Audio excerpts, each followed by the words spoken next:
Hey everyone, Dan Savager here from mergerdata.com, and today we're going to be going into how you can split first and last names in Zapier when there are multiple names separated by spaces in either the first or the last name portion of the name. So if you've looked on the internet for other tutorials, the tutorials you've come across have probably had small problems when it came to more complex names, whether that's with hyphenations or with additional spaces. If any name is beyond something as simple as John space Smith, let's say it's John space Smith, then what's going to happen is that last name, that is Smith space Smith, is going to end up dropping and your data is going to be incorrect when it's going into another system. So we're going to take care of that here with a more dynamic way of capturing the full name and splitting it up into a first and a last name field. Now, if you're looking to split name into first, middle, and last, there's already some good tutorials online. You can go to Jimmy Rose's site, for example, and he has a great tutorial there. That's actually what this solution is based off of, and I would highly recommend looking at that if you're looking to split it into first, middle, and last. All right, so let's dive into the actual solution here. So first we're gonna run through what it used to look like, or what an old solution would look like in terms of splitting the first and last name. I set up a really simple Google Sheet here with some sample data in order to test this out. So you can see we have different naming conventions here for the different names that we want to test with. The column is called full name. And so we just have a simple, newer, updated spreadsheet row in Google Sheets as our trigger here. And so when we pull in the data, we have our various spreadsheet rows, and we're going to use this first, last space name value to test things out. So the old way would have been using the formatter by Zapier step here. You would have chosen text, and then you would have done something like split text that would have sent all of the split text into line items. And for certain things, this is very useful. Line items can be very great to work with in Zapier. You can loop through them and you can do various things. But for this case, it's a little bit of overkill and it makes things a little more complicated than it needs to be. And so when we do that test here, we'll retest with our value that we decided we were going to move forward with. You can see it splits it out into 4 separate outputs. And so if we go into the next step here, or let's go into the 4th step because this is the new solution, the JavaScript code by Zapier step. And we go into this action and click into contact email and then use the output from the 2nd step. You can see that it's a concatenated list here, not concatenated list. It's a list of the values separated by commas. And so that's not as useful to use in the Zap just because it's hard to split it up into the first and last name field. And for this example, we're also using HubSpot because they do have that typical split of first name and last name instead of doing first, middle, and last. And so it's a really useful use case for this example. But back to the problem at hand. So the new way is a code by Zapier step. And we're going to use JavaScript here. You can do the equivalent with Python, obviously. But the solution we have is specifically in JavaScript. And it's a really simple modification to Jimmy Rose's first, middle, and last name code that he provided. And I'm going to walk through the different parts of the code here. I'm not personally a developer, so I'm sure there's better ways to do this. This is just the way that I've done it and had it work very well for me. So for the input, we're just using name as the variable name, and then we're putting in the full name that's coming in from Google Sheets. This can be any of your triggers that you're using. We can use the full name field that you need to in order to bring that data in and assign it to this variable. And then we have a really simple code snippet here. Basically what we're doing is we're just setting the input variable name equal to names, and then we're just using an if statement to determine what we should do with that string.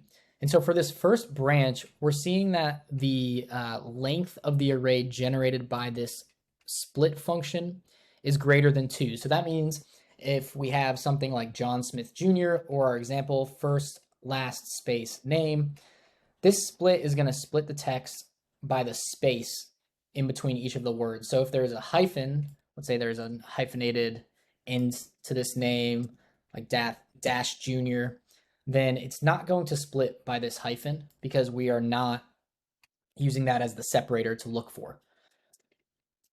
And so that's just a quick note on that.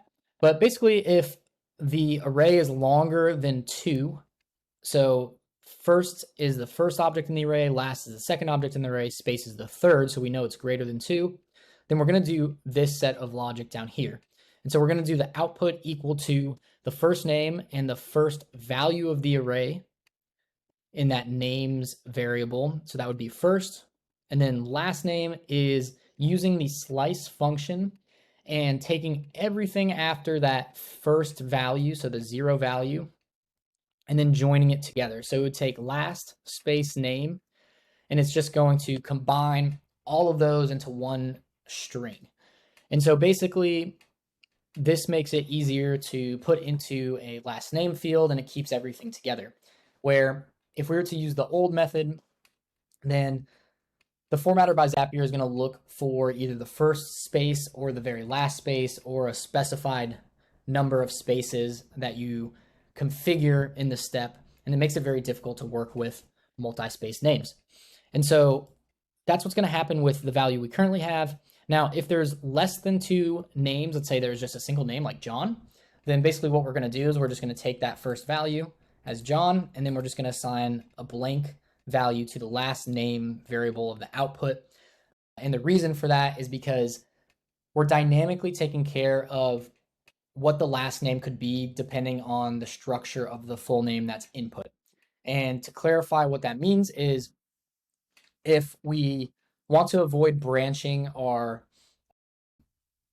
the end of our automation here, then we're going to have to assign the same variable to the same output field in our last step. So when we're going to this creator update contact in HubSpot, we want to assign the last name variable to the last name field. But we don't want an error to occur if there is no value for that last name. And so we want to just assign it a null value here. And so that's what we're doing. Last but not least, let's say that the conditions are not met for the first 2, which would mean that there are 2 names, so just a normal first and last name without any spaces or additional words with spaces. Then we're just going to simply take the first name, the first object in the array, and then we're going to take the last object in the array and assign that to the last name, and that's pretty much it. And so when we go to test this action, you can see exactly what happens. We're going to retest the step. And you can see that it outputs first as the first name and then last space name as the last name. And so now we have a first name and a last name that we can output into another action step. And just for good measure, I'm going to go back and show if I pull a different row. So we'll do Melissa Smith Fremont with a dash between Melissa Smith. And then we'll go back to our code by Zapier step and we'll test it out. And you can see here that it splits it up successfully. First name is Melissa Smith. The separator here is a dash, so it correctly identified this as the full first name. And then the last name is simply Fremont. And so basically, so this function will do exactly what you're looking for in terms of taking complex names, keeping them into first name and last name buckets so that you can assign them later in actions. If you're looking for the code that we used in the Zapier, then go to the link in the description. We provide the code for free. All you gotta do is put in your email. We don't send you any solicitations or anything like that. We simply send other free tips to those emails that we collect so that you guys can get the most value possible and learn ways to make your Zaps and other automations much more efficient. So I'm Dan Saavedra from mergerdata.com. I appreciate you watching the video, and I will see you next time.